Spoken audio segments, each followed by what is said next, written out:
Hello guys, welcome to Jupiter classes JKSSB female supervisor number system part 2। आप सभी का स्वागत है। आशा करता हूं कि आपको पहला पार्ट बहुत पसंद आया होगा। ठीक है, उनमें हमने उस पार्ट में डेफिनेशंस पढ़ी थी हमने कुछ।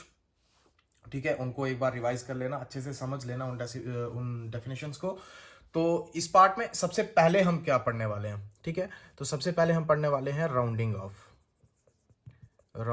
ऑफ, या इसको हम बोलते हैं अप्रोक्सीमेशन ऑफ डेसिमल्स। ठीक है, डेसिमल्स की अप्रोक्सीमेशन देखेंगे हम। ठीक है, तो पहले जब हम किसी से भी कोई भी बात करते हैं, फॉर एग्जांपल हम कहते हैं कि मेरे पास 999 रुपये हैं। ठीक है, या किसी के पास 998 रुपये हैं, 997 रुपये हैं, तो हम उसकी अप्रोक्सीमेशन करते हैं।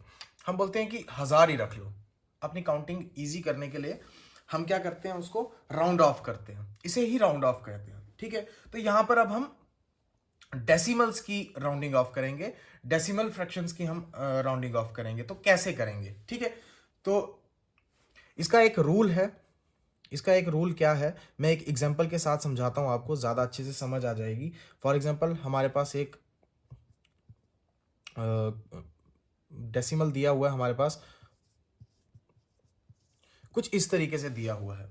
ठीक है, तो अब इसका हमें क्वेश्चन क्या है? इसका क्वेश्चन है round off up to 2 places. Round off up to 2 places. ठीक है, ध्यान में रखें, जब भी राइट साइड में डेसिमल में जब राइट साइड में कोई नंबर होगा, हमने किसी प्लेस पे उसको क्या करना है, उस किसी प्लेस पे हमने उसको राउंड ऑफ करना है। तो उस टाइम पे अगर राइट साइड में कोई एक ऐसा नंबर है जो छोटा है 5 से, if right side of the decimal is less than 5, then the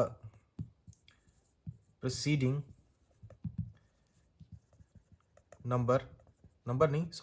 digit remains same।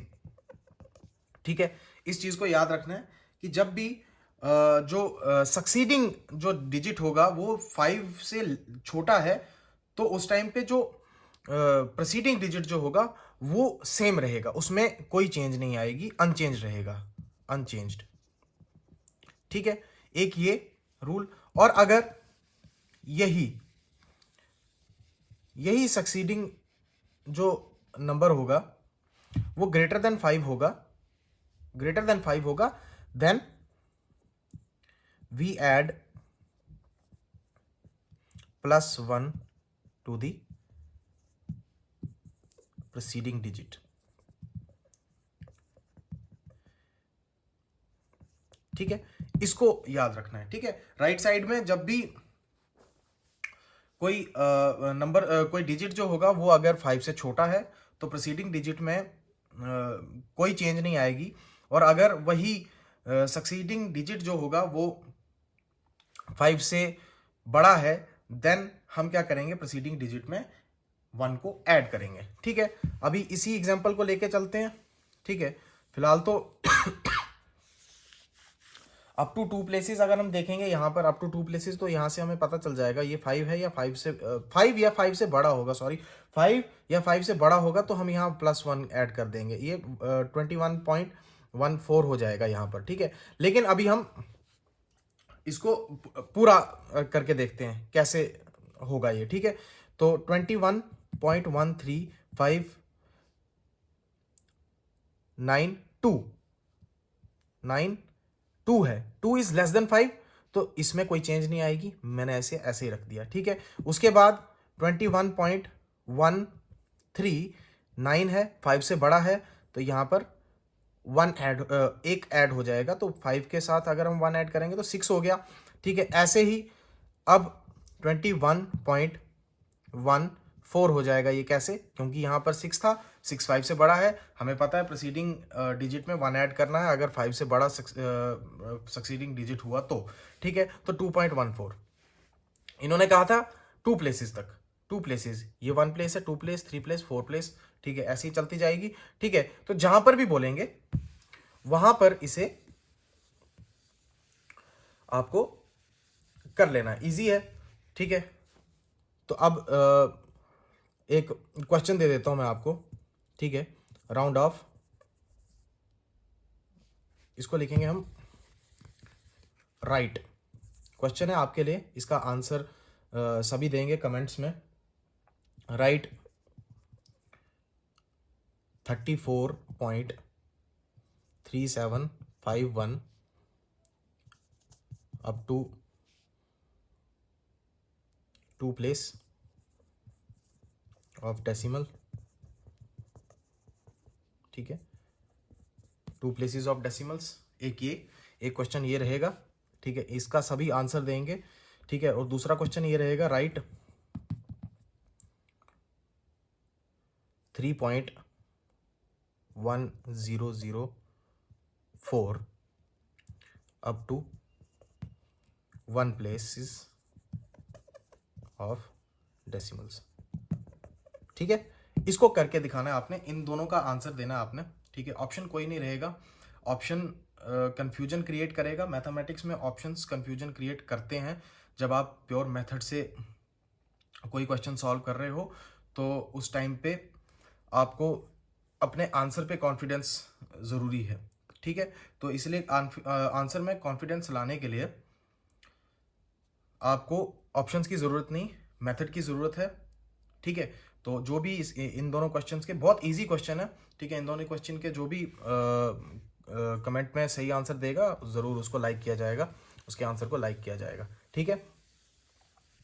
तो इनके आंसर दे देना कमेंट में, ठीक है। उसके बाद हैं कुछ ऑपरेशंस हैं एडिशन के और मल्टीप्लिकेशन के, तो इनको देख लेना। ये रियल नंबर्स पे हमें काम आएंगे, ठीक है। ऑपरेशंस, ठीक है, ऑपरेशंस क्या रहेंगे? पहला है commutative property of addition. Commutative property of addition, इसमें क्या रहेगा? a plus B is equal to B plus A है, ठीक है। फॉर एग्जाम्पल हम ले लेंगे 3 plus 4 is equal to 4 plus 3, यही होता है। 7 इज इक्वल टू 7, ठीक है। ये कम्यूटेटिव प्रॉपर्टी है एडिशन की, ठीक है। अब है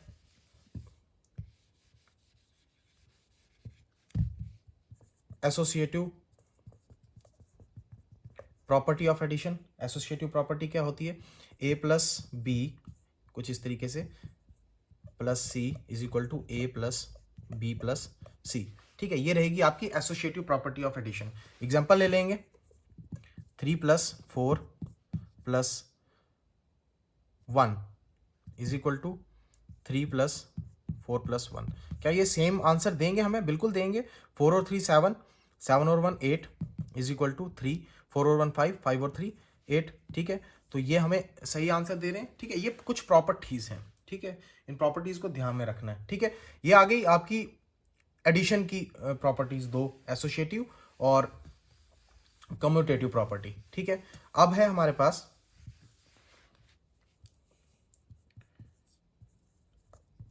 commutative property of multiplication. Commutative property of multiplication, इसमें क्या रहेगा? a into B is equal to B into A, ठीक है, ये रहेगा, ठीक है। एग्जाम्पल ले लेते हैं। एग्जाम्पल क्या रहेगी? 3 इंटू 4, ईजी एग्जाम्पल ले लेते हैं, into is equal to 4 into 3, 3 into 4, 4 3 जार 12, 3 4 जार 12, 4 3 जार 12, ठीक है। तो सेम, ठीक है, ये प्रॉपर्टी है मल्टीप्लीकेशन की, कम्यूटेटिव प्रॉपर्टी। ऐसे ही एसोसिएटिव प्रॉपर्टी मल्टीप्लीकेशन की, एसोसिएटिव प्रॉपर्टी ऑफ मल्टीप्लीकेशन, ठीक है। एसोसिएटिव प्रॉपर्टी ऑफ मल्टीप्लीकेशन, ये क्या करे? इसमें क्या रहेगा? a into b into c is equal to A into b into c. Example 1 into 4 into 3 is equal to 1 into 4 into 3, कुछ इस तरीके से। ठीक है, तो ये क्या सेम आंसर देंगे, बिल्कुल। 1 4 जार 4, 4 3 जार 12 इज इक्वल टू 1 इंटू 4 3 जार 12। ठीक है, सेम आंसर दे रहे हैं। ठीक है, ये एक प्रॉपर्टी है। ठीक है, उसके बाद आ गई distributive property. Distributive property of multiplication with respect to addition. With respect to addition distributive property क्या होगी, वो कुछ इस तरीके से, a into B plus C is equal to A into B plus A into C. ठीक है, ये रहेगी आपकी distributive property of multiplication with respect to addition. कैसे? ठीक है, सिंपल सी चीज देखेंगे, यहां पर 3 है, ठीक है, और यहां पर है 4 प्लस 1, कुछ इस तरीके से। ठीक है, तो यहां पर इसको सॉल्व कर लेते हैं। 4 प्लस 1 5, 3 5 जार 15। ठीक है, एक ये चीज़ आ गई। ठीक है, और इसको अगर हमने डिस्ट्रीब्यूटिव प्रॉपर्टी जब अप्लाई करेंगे तो उस टाइम पे a इंटू बी मतलब 3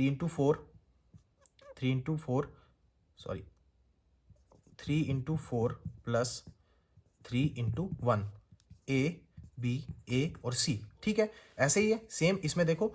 ठीक है, तो 3 4 जार 12 प्लस 3 1 जार 3, 12 और 3 15। ठीक है, सेम ये आ गई distributive property. This is the distributive property of multiplication with respect to addition. ठीक है, अभी तक हमने रियल नंबर्स पढ़े, उनकी फॉर्म्स पढ़ी आगे बहुत सारी। ठीक है, कम्प्लेक्स नंबर छोटा सा है, कम्प्लेक्स नंबर्स इमेजिनरी नंबर्स होते हैं। ठीक है, जो रियल नंबर्स नहीं होते हैं। ठीक है, तो इसमें ये इनकी फॉर्म क्या है, ये होती है a प्लस बी आई के फॉर्म में, जहां पर a and b are real numbers होते हैं, a और b, और i is an imaginary number, और इसकी वैल्यू होती है √-1। ठीक है, ये कम्प्लेक्स नंबर्स है। ठीक है, तो इसमें कुछ चीज़ें जो आपको याद रखनी है। इसमें जो आई होता है ये तो बता दिया मैंने, आयोटा इसको बोलते हैं। आयोटा जो होता है वो √-1 के बराबर होता है, ये पता है। आयोटा का स्क्वायर जब होगा तो वो -1 के बराबर होगा। ठीक है, -1 के बराबर कैसे होगा, आयोटा इज इक्वल टू √-1, इसका स्क्वायर है, स्क्वायर रूट और स्क्वायर कैंसिल हो जाएगा तो -1 बचता है। ठीक है, आयोटा का स्क्वायर इज इक्वल टू -1। ठीक है, वैसे ही आयोटा टू दी पावर 3 किसके बराबर होगा, -i के बराबर होगा। कैसे, आयोटा की पावर 3 मतलब √-1 की पावर 3। ठीक है, इसको हम ऐसे लिख सकते हैं, √-1 to the power square into √-1। ठीक है, ये कैंसिल हो गया तो -1 इंटू √-1 हुआ। ठीक है, यहाँ पर हमें पता है √-1 जो होता है वो i के बराबर होता है। ठीक है, और -1 से मल्टीप्लाई करेंगे तो माइनस आ जाएगा। ठीक है, तो ऐसे ही जो i टू दी पावर 4 होगा वो 1 के बराबर हो जाएगा। ठीक है, सिंप्लीफाई करके आप खुद देख सकते हो इसको। ठीक है, इसके बाद अब हमारे पास आगे divisibility rules.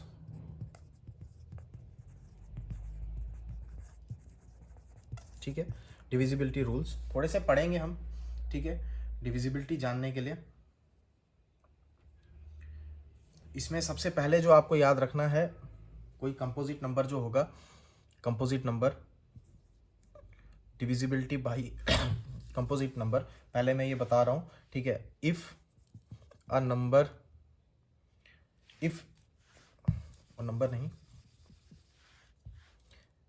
A number is divisible by composite number if it is divisible by all factors of that composite number। ठीक है, ये चीज़ याद रखनी है, अगर कोई कंपोजिट नंबर से हमें किसी नंबर को डिवाइड करना है, उसकी डिविजिबिलिटी देखनी है कि हो सकता है या नहीं। ठीक है, तो हम क्या करेंगे, उस कंपोजिट नंबर के फैक्टर्स ढूंढेंगे। फैक्टर से अगर कोई नंबर डिवाइड होता है तो इसका मतलब वो उस कंपोजिट नंबर से भी डिवाइड होगा। ठीक है, तो ये स्टेटमेंट याद रखना, आगे काम आएगी। ठीक है, तो पहली है डिविजिबिलिटी बाय 2। 2 की डिविजिबिलिटी देखनी है। एक नंबर 2 से तभी डिविजिबल होगा if unit digit is even और 0। ठीक है, तो एग्जांपल जैसे 432 है, 444 है, 560 है। ठीक है, ये सारे नंबर्स 2 से डिविजिबल हैं। ठीक है, क्या है स्टेटमेंट, क्या है स्टेटमेंट है कि अगर यूनिट डिजिट में कोई इवन नंबर है या 0 है, ठीक है, तो वो 2 से डिविजिबल है। इजी। ठीक है, उसके बाद हम 2 के बाद 3, 1 से सभी नंबर्स डिविजिबल होते हैं। ठीक है, तो 3 के लिए क्या कंडीशन है, 3 के लिए कंडीशन है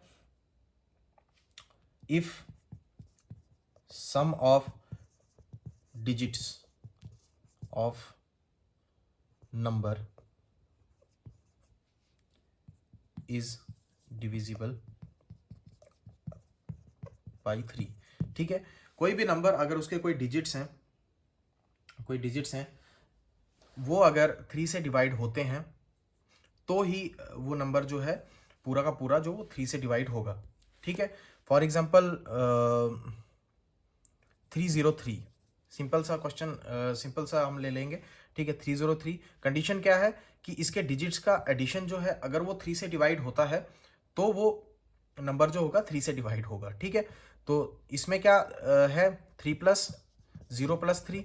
ठीक है, 3 और 0 3 और 3 6। ठीक है, 6 3 से डिवाइड होता है, इसका मतलब ये पूरा का पूरा नंबर जो 3 से डिवाइड होगा। ठीक है, 411 एग्जाम्पल, एक और 411 है। ठीक है, इसको देखेंगे हम, 4 और 1 5 और 1 6। ठीक है, डिजिट्स का सम 6 के बराबर है, तो इसका मतलब 411 जो है ये भी 3 से डिवाइड होता है। सिंपल है। ठीक है, 4 के लिए क्या कंडीशन है, 4 के लिए क्या कंडीशन रहेगी, if last 2 digits are divisible by 4 और if last 2 digits are 0। ठीक है, 4 के लिए क्या कंडीशन है कि अगर लास्ट के 2 डिजिट्स जो होंगे वो 4 से डिवाइड होंगे या जो लास्ट के 2 डिजिट्स हैं वो 0 होंगे। ठीक है, फॉर एग्जांपल 3900, ये लास्ट के डिजिट में 0 है। ठीक है, तो लास्ट के 2 डिजिट्स में 0 है, ये 4 से डिवाइड होगा। अभी 3920 कर देंगे इसको हम। ठीक है, यहाँ पर सिर्फ लास्ट में 0 है, लेकिन हमें 4 की डिविजिबिलिटी चेक करने के लिए लास्ट के 2 डिजिट्स देखने हैं। तो लास्ट के 2 डिजिट्स क्या है, 24 से डिवाइड होता है, बिल्कुल होता है। इसका मतलब 3920 जो है ये 4 से डिवाइड होगा। ठीक है, ये डिविजिबिलिटी है, ये डिविजिबिलिटी रूल था 4 का। ठीक है, 5 के लिए क्या है, इफ लास्ट डिजिट इज 0 और 5। ठीक है, अगर लास्ट का जो डिजिट होगा किसी भी नंबर के, जैसे 5435 है, ठीक है, ये 5 से डिवाइड होगा। 2010 है, ये 5 से डिवाइड होगा। ठीक है, बाकी नंबर से भी डिवाइड होंगे, लेकिन 5 की डिविजिबिलिटी देख रहे हैं हम कि 5 की डिविजिबिलिटी के लिए क्या कंडीशन है। ठीक है, तो इजी, कोई मुश्किल नहीं है। अच्छा, अभी मैंने सबसे पहले यहाँ पर पढ़ाया था कि कंपोजिट नंबर की डिविजिबिलिटी कैसे चेक करेंगे। तो कंपोजिट नंबर की डिविजिबिलिटी चेक करने के लिए मैंने बताया था कि अगर उसके फैक्टर्स जो होंगे किसी नंबर को डिवाइड करेंगे तो जो कंपोजिट नंबर होगा वो उस नंबर को डिवाइड कर सकता है। ठीक है, इसीलिए अब 6 की divisibility if the number is divisible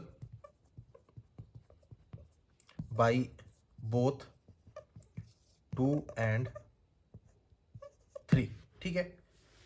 ये दोनों इसके प्राइम फैक्टर्स हैं, 6 के प्राइम फैक्टर्स हैं 2 और 3, ठीक है। तो किसी नंबर की एग्जांपल ले लेते हैं,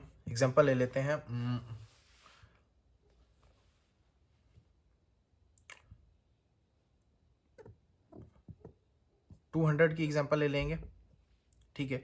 ये 2 से ही डिवाइड होता है, ठीक है, तो इसका मतलब 6 से डिवाइड नहीं होगा, ठीक है। 316, ठीक है, ये भी 2 से ही डिवाइड होता है, ठीक है। हम फास्ट एडिशन जब अपने मन में करेंगे तो ही हमें समझ आएगा।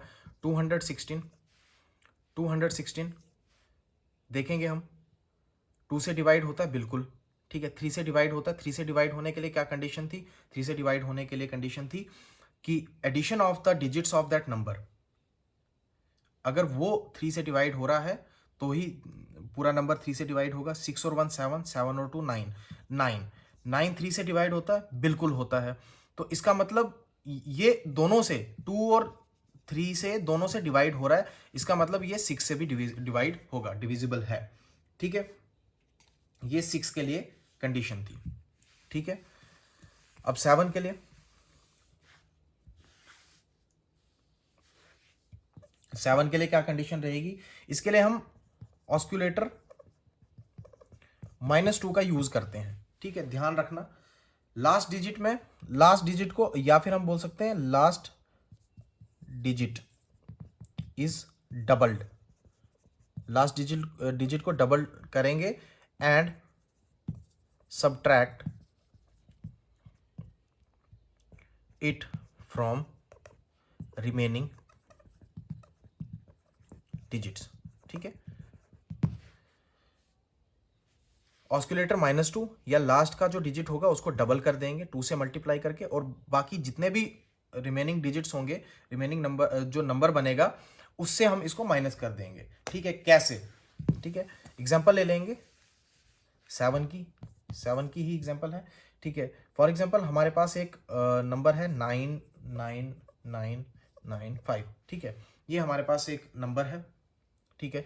तो हमने इसकी डिविजिबिलिटी चेक करनी है, 7 से होता है कि नहीं। हम इसको ऐसे लिख सकते हैं, अभी हमने क्या पढ़ा था कि लास्ट का जो डिजिट होगा उसको डबल कर देंगे और माइनस कर देंगे बाकी सबसे। डबल करने का मतलब उसको 2 से मल्टीप्लाई कर देंगे, ठीक है। 2 से मल्टीप्लाई करने के बाद 9999 माइनस 10, इसमें से 10 माइनस करेंगे तो आ गया 9989, ठीक है। अभी भी हमारे पास ये नंबर बचा हुआ है, ठीक है। तो हम फिर लास्ट के डिजिट को क्या कर देंगे, मल्टीप्लाई कर देंगे हम फिर से 2 से, ठीक है। तो क्या करेंगे 998 माइनस 9 2 जार 18, ऐसे, ठीक है। तो ये क्या दे देगा हमारे पास यहाँ पर 980 बचेगा, ठीक है। 980 बचेगा। फिर से हम क्या करेंगे, ये कुछ ऐसे हो जाएगा, तो 98 रहेगा सिर्फ, ठीक है। तो अब 98 डिविजिबल है, ये डिविजिबल है, बिल्कुल है, 7 से डिविजिबल है, ठीक है। 7 के टेबल में अब 98 तक तो हम जा ही सकते हैं ना, तो 7 से ये डिविजिबल है, तो पूरा का पूरा नंबर जो होगा ये डिविजिबल बाई 7 होगा, ठीक है। 10 तक पढ़ेंगे, काफी हैं। 7 8 के लिए क्या है? 8 के लिए जो last 3 digits are divisible by 8, last के 3 डिजिट्स जो होंगे, सॉरी,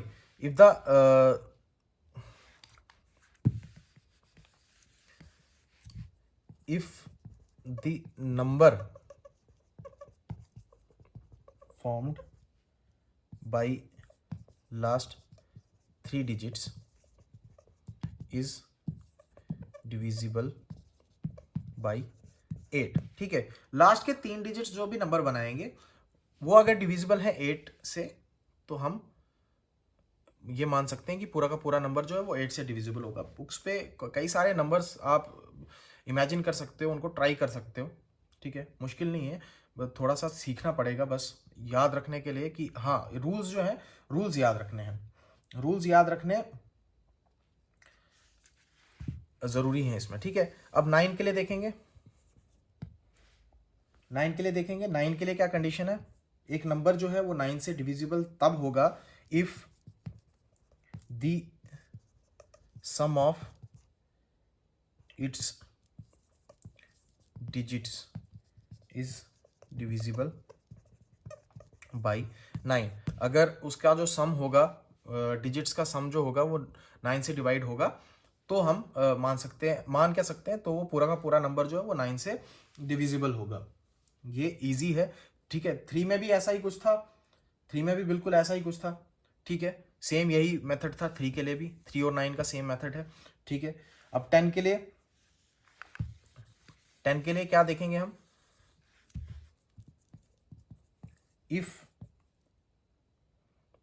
यूनिट्स प्लेस इज 0।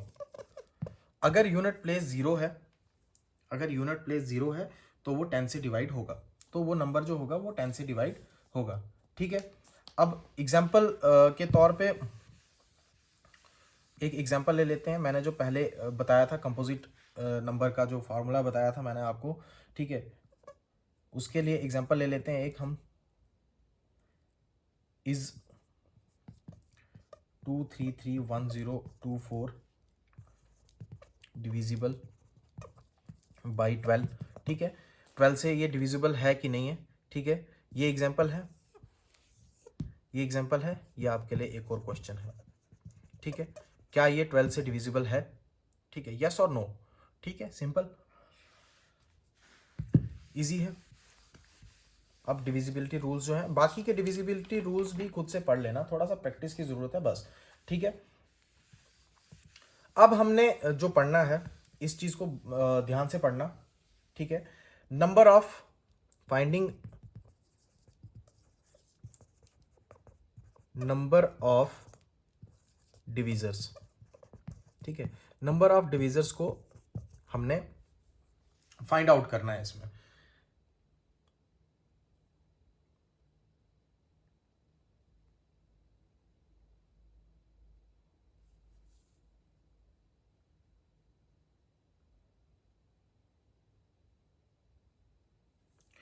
अब नंबर ऑफ डिविजर्स को फाइंड आउट कैसे करेंगे, ठीक है। आपको पता है ये डिविजर है, ये डिविडेंड है, ये यहाँ पर कोशेंट होता है, और जो यहाँ पर आता है ये रिमाइंडर होता है, ठीक है, ये पता है, ये सब पता है आपको, ठीक है। फॉर एग्जाम्पल अब हम फाइंडिंग नंबर ऑफ डिविजर्स, ठीक है, डिविजर्स का नंबर फाइंड करना कि कितने डिविजर्स किसी नंबर के होंगे, ठीक है। तो सबसे पहले क्या करना है, पहला स्टेप इसमें क्या रहेगा, अगर कोई n नंबर है, ठीक है, उसको हमने क्या करना है, उसको उसके प्राइम नंबर्स के प्रोडक्ट में कन्वर्ट करना है, कुछ इस तरीके से n इज इक्वल टू, ये जो n रहेगा ये वो नंबर रहेगा, ठीक है। इसको क्या करेंगे हम, कुछ इस तरीके से x to the power a into y to the power b into z to the power c, कुछ इस तरीके से हम इसको, इसकी प्राइम फैक्टराइजेशन करेंगे इस नंबर की, ठीक है, प्राइम फैक्टराइजेशन करेंगे इस नंबर की, ठीक है। और दूसरा स्टेप क्या रहेगा हमारा, दूसरा स्टेप ये रहेगा कि हम जो भी हमारे पास जो रिमाइंडर्स आएंगे उनमें हम 1 ऐड कर देंगे और उनको मल्टीप्लाई कर देंगे, कुछ इस तरीके से, ठीक है। ये जो इक्वेशन है इन दोनों को याद रखना, ठीक है। पहले प्राइम फैक्टराइजेशन करनी है, उसके बाद जो रिमाइंडर होंगे उनके क्या कहते हैं, उनकी सॉरी रिमाइंडर नहीं, जो पावर्स होंगी पावर्स को मल्टीप्लाई कर देंगे, जो प्राइम फैक्टराइजेशन के बाद जो पावर्स आएंगी प्राइम फैक्टर्स की उनको मल्टीप्लाई कर देंगे 1 को ऐड करके फॉर ईच पावर, ठीक है, हर एक पावर को हम पावर में हम 1 ऐड करेंगे, उसके बाद जो भी नंबर आएगा मल्टीप्लाई करने के बाद वो होगा नंबर ऑफ डिविजर्स, ठीक है। एग्जाम्पल ले लेंगे हम। Example, find the number of divisors of 50। ठीक है, 50 के डिवीजर्स को हम फाइंड आउट करेंगे। ठीक है, सबसे पहले हमें क्या करना है, सबसे पहले हमने 50 को क्या करना है, 50 को प्राइम फैक्टराइज करना है। तो 50 को प्राइम फैक्टराइज हम कैसे करेंगे, 25 इंटू 5 इंटू 5, 5 2 जार 10, 10 5 जार 50 हो गया। 2 to the power 1 into 5 to the power 2, ये कुछ ऐसे आ गया। अभी मैंने पहले क्या बताया था, पावर्स में 1 ऐड करके उनको मल्टीप्लाई कर देना है। ठीक है, कुछ इस तरीके से 1 और 1 2 इंटू 2 और 1 3, 3 2 जार 6 डिविजर्स होंगे 50 के। ठीक है, तो आपको जब वहां पर क्वेश्चन पूछा जाएगा तो क्वेश्चन में कुछ इस तरीके से हो सकता है कि आपने एक्सक्लूड कर देना है। ठीक है, जैसे फॉर एग्जांपल हम एक और एग्जांपल ले लेते हैं, find number of divisors of 900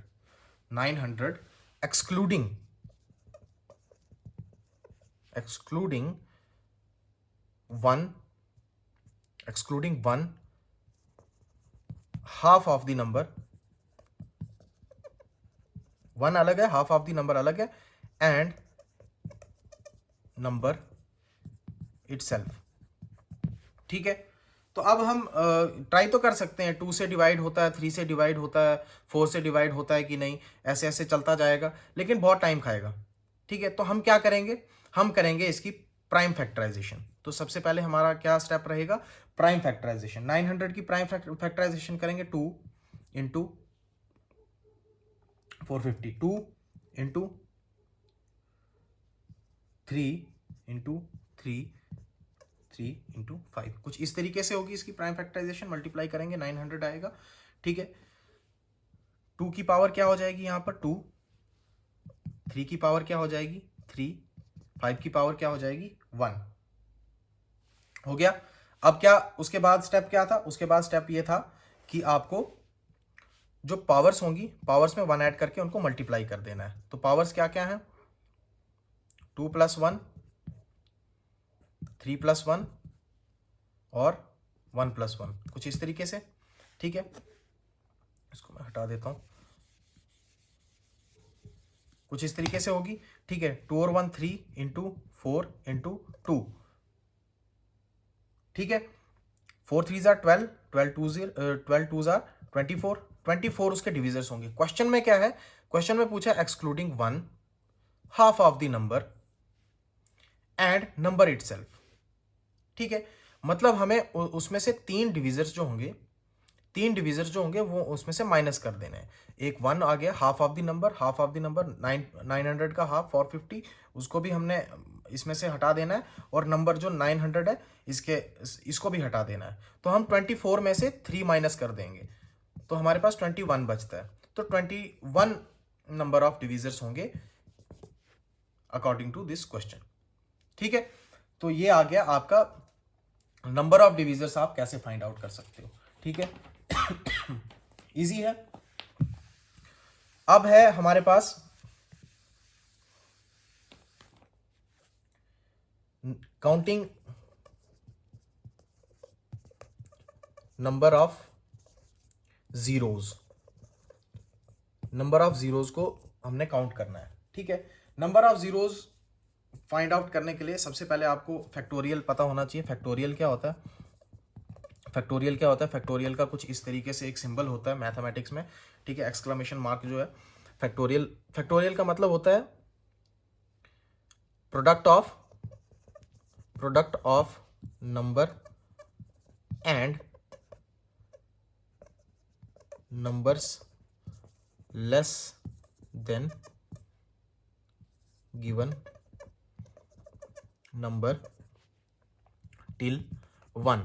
ठीक है, 1 तक किसी भी नंबर के कि कोई नंबर दिया होगा, नंबर के नीचे जितने भी और नंबर्स हैं उन सभी का प्रोडक्ट 1 तक, ठीक है, इसको बोलते हैं, ये है फैक्टोरियल, ठीक है। अब ये कैसे करेंगे, ठीक है। फॉर एग्जांपल जैसे हमारे पास दिया हुआ है 4 फैक्टोरियल, 4 फैक्टोरियल जो होगा वो होगा 4 इंटू 3 इंटू 2 इंटू 1, ऐसे कुछ होगा। वैसे ही 10 फैक्टोरियल होगा 10 into 9 into 8 into 7 into 6 into 5 into 4 into 3 into 2 into 1, कुछ इस तरीके से होगा। तो हमें नंबर ऑफ जीरोस ढूंढने हैं किसी भी फैक्टोरियल में, नंबर ऑफ जीरोस कितने होंगे, ठीक है।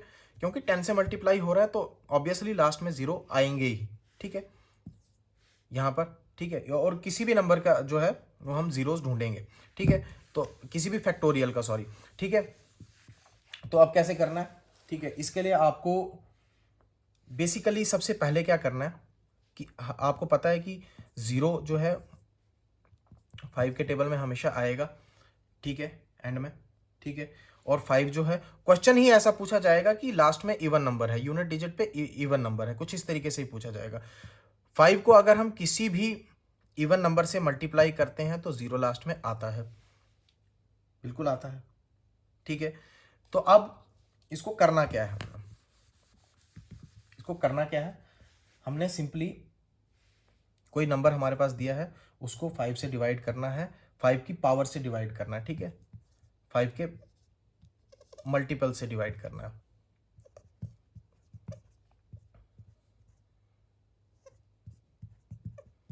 So on up to n upon 5 to the power n, कुछ इस तरीके से, ठीक है, ऐसे डिवाइड करना है। For example number of zeros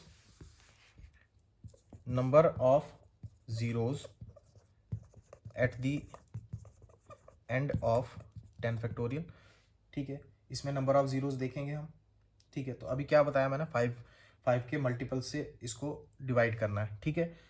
तो 10/5 ऐसे कर देंगे, प्लस टिल कहाँ तक, ठीक है, प्लस 10/5 स्क्वायर, ठीक है। ये हमें देगा इंटीग्रल वैल्यू, ठीक है, कोई इंटीग्रल वैल्यू होगी। अभी यहां पर हम देखेंगे कि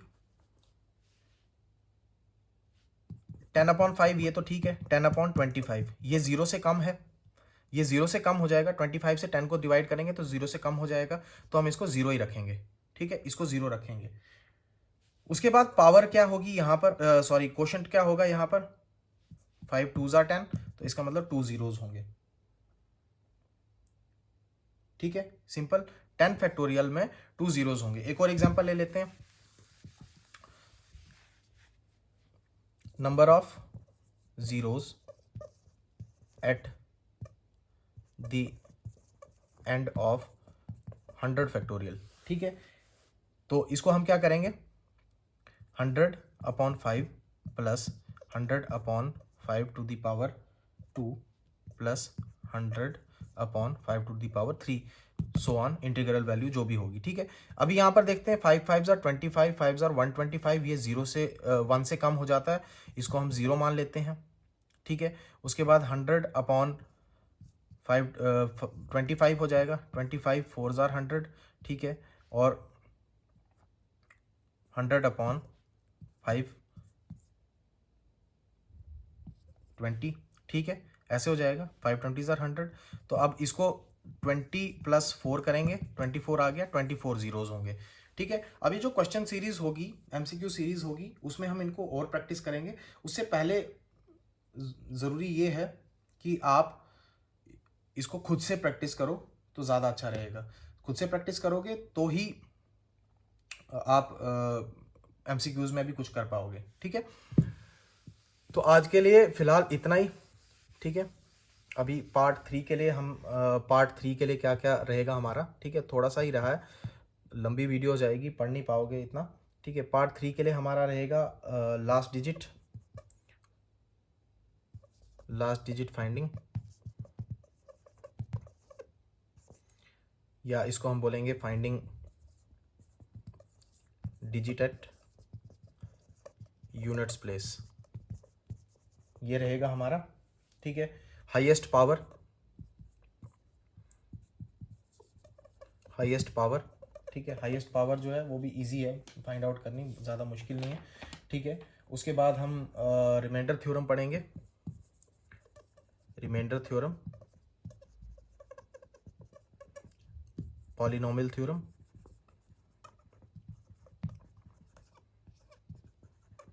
एंड लास्ट हम कुछ लॉज पढ़ेंगे, लॉ ऑफ सर्ट्स और लॉ ऑफ इंडाइसिस, ठीक है, ये पढ़ेंगे हम, ठीक है। लास्ट डिजिट फाइंड आउट कैसे करना है, ठीक है, यूनिट डिजिट जो होगा उसको फाइंड आउट कैसे करना है। हाईएस्ट पावर पढ़ेंगे हम थोड़ी सी, रिमाइंडर थ्योरम पढ़ेंगे, इंपॉर्टेंट है, पॉलिनोमियल थ्योरम पढ़ेंगे, इंपॉर्टेंट है। उसके बाद ये एंड हो जाएगा और उसके बाद हम क्वेश्चन सीरीज को लाएंगे, ठीक है। क्वेश्चन सीरीज होगी, कोशिश करूंगा मैं कि कम से कम 30 क्वेश्चन जो हैं, 30 क्वेश्चन प्रैक्टिस करवाऊं, तो मज़ा भी आएगा, प्रैक्टिस भी हो जाएगी, ठीक है। तब तक के लिए आप सबको मेरे तरफ से बेस्ट विशेस, ठीक है, अच्छे से तैयारी करो, ठीक है। गुड लक, जय हिंद।